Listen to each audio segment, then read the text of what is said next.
హరే కృష్ణ. ఇప్పుడు మనం ముక్తినాథ్ చేరుకున్నాము. పోఖ్రాన్ నుంచి ఒక 7 గంటలు ప్రయాణం చేసిన తర్వాత మనకి ముక్తినాథ్ వచ్చింది.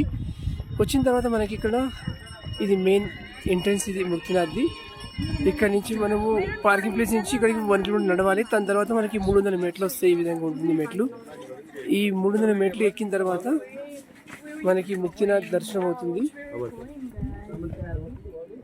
పైనకి వెళ్ళిన తర్వాత మనకి పైన 108 దారాలు ఉంటుంది. 108 దారాల్లో స్నానం చేయాలి. తర్వాత పాపకొండలో స్నానం చేసి పుణ్యకొండలో స్నానం చేసిన తర్వాత ఆ తర్వాత మనం ముక్తినాథ్ దర్శనం చేసుకోవాలి.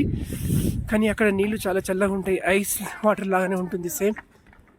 కానీ జీవితంలో ఒక్కసారి మనం ముక్తినాథ్ దర్శనం చేసుకోవాలి. చాలా బాగుంటుంది. హరే కృష్ణ. సూర్యుడు కనిపిస్తున్నాడు కానీ ఎండ మాత్రం ఇక్కడ లేదు. చాలా చలి ఉంది. హరే కృష్ణ. హరే కృష్ణ. ముక్తినాథ్ ధామ్ కి జై. ముక్తినాథ్ ధామ్ ని శాలిగ్రామ ధామం అంటారు. మొత్తం ధామమే శాలిగ్రామాలతో నిండి ఉంది. ఈ హై ఆల్టిట్యూడ్ కాబట్టి కొంచెం శ్వాసలో కొంచెం కష్టం అవుతుంది. అయినా పర్వాలేదు, భయపడాల్సిన అవసరం లేదు. మన వైష్ణవ దేవాలయాల్లో అన్నింట్లో ఉత్తమ స్థానంలో ఉంది. కొంచెం కష్టమైనా సరే దర్శనం చేసుకోదగ్గ క్షేత్రం ఇది. అందరూ ప్రతి ఒక్కరు ఈ క్షేత్రానికి వచ్చి దర్శనం చేసుకోవాల్సిందిగా మనవి. హిమాలయాల దగ్గరలో ఉన్నాము. మంచు పర్వతాలు ఎటు చూసినా గజ గజ వణికే చలి.